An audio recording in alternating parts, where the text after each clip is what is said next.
Hi everybody, I wanted to talk about investments, okay? So I'm 25, in my mid-20s, and I started to seriously invest in myself mentally and financially, baby. I'm gonna go over 7 ways and strategies and how I invest in myself.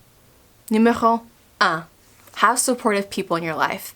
People say that you are the average of the 5 closest people to you. And while some people kind of just roll their eyes at that, there is some truth into that.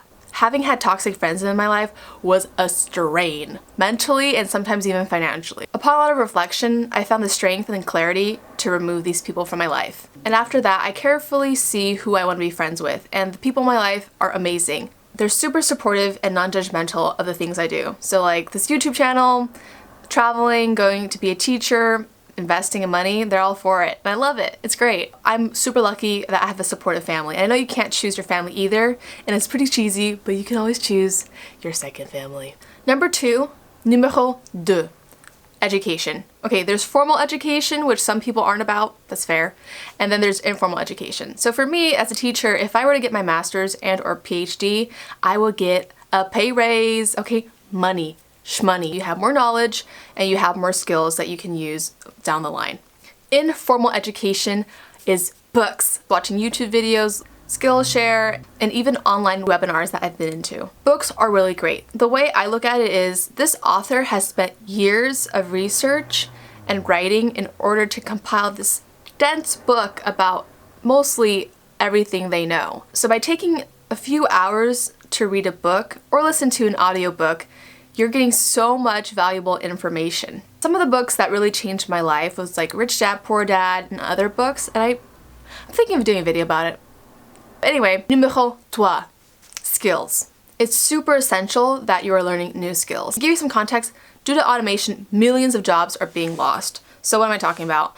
Robots, computers that are taking up entry-level jobs. For example, if you've been to like a McDonald's, Target, Costco, you'll notice that there's so many more self-checkout lines and screens that are taking your orders and doing these services without human beings. Another thing too is the market is quickly transitioning to online websites. This is not to scare you, but it's for you to think, okay, what jobs in like 20 or 30 years will be lost?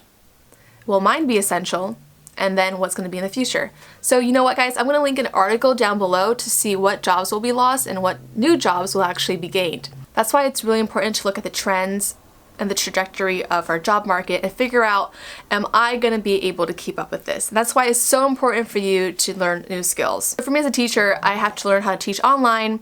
I'd love to learn Spanish because I live in SoCal. There's a lot of Spanish speakers. Bye, Mom. That's my mom with some cuties because she's a cutie. Okay, anyway, that was cute. I need some coffee. Ugh. Alright, time to talk about money. Numéro 4. So, savings. This can be an $1,000 emergency fund, or it can also be a 3 to 6 month emergency fund. So I know, as a disclaimer, most Americans live paycheck to paycheck. So I understand it can be really difficult to save money, but honestly, it's really good to really check your expenses and see where your money is going and see if you can really allocate some leftover money into savings. It's really important because we think, oh, emergencies aren't going to happen. Well, guess what? They do. Recently, my mom and I got into a mild car accident, and this guy behind us rear-ended us, and we had to pay a $1,000 deductible, and his insurance took no responsibility, so we had to pay $1,000 out of our pocket and weren't even reimbursed. Luckily, my mom and I have an emergency fund, and we were able to pay that off. I also recommend, if you are going to have a savings account, that you get like a high yield savings account. So for example, my savings account is like 2% about, well, they decreased it to 1.6%.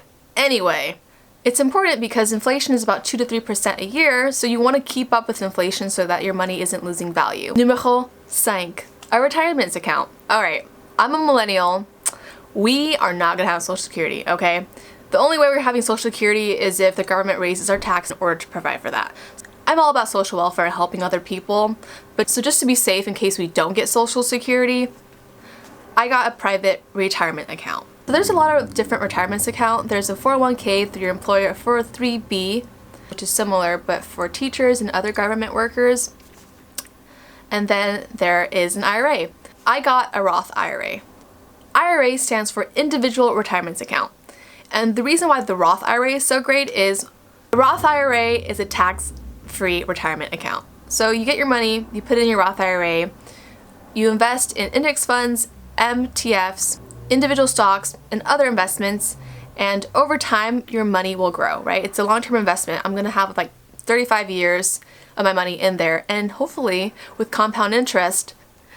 I do that because my students do that. It's so annoying. In 35 years, like the money I'll put in will hopefully turn into like over $1 million for my nest egg so I can retire. A lot of the sentiment I see on YouTube is like, ugh, I wish I had invested like 5 years ago. Totally get it, right? But we have to keep on moving forward. We're in the present moment and you can invest now. Because I'm doing more research, my mom and I are thinking about opening her a Roth IRA as well. It's never too late. You can always take your money, take control, and invest. When I was younger, I legit thought, oh my god, people who are obsessed with money and invest are so vain. Money is the root of all evil. And I realized, I was like, money is a tool. And people are selfish and vain. Money is not inherently evil. Numéro 6. Physical health. I'm not gonna go over this that much, but if you eat well and exercise relatively frequently, it'll give you a lot of energy to do the things that you want to do in your life. Numéro 7. Mental health. I think mental health is just as important as physical health. How I invest in my mental health is I journal almost every morning and sometimes at night. I've learned mindfulness, being in the present moment, and not being too anxious about the future and not thinking too much into the past. And meditation kind of goes hand in hand with that too. I'm thinking of doing a meditation video and all the things I've learned in school and as a teacher with mindfulness, especially during quarantine. Like, I really hope y'all are doing well. Like, it's really hard out here. I can't imagine those who are living by themselves, those who have lost their jobs, and those who risk their lives every day. So these are the 7 ways that I invest in myself. I would love to hear, how do you guys invest in yourself? Was it similar to mine?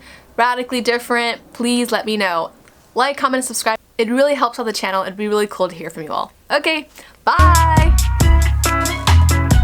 These are the 7 These are the... Okay.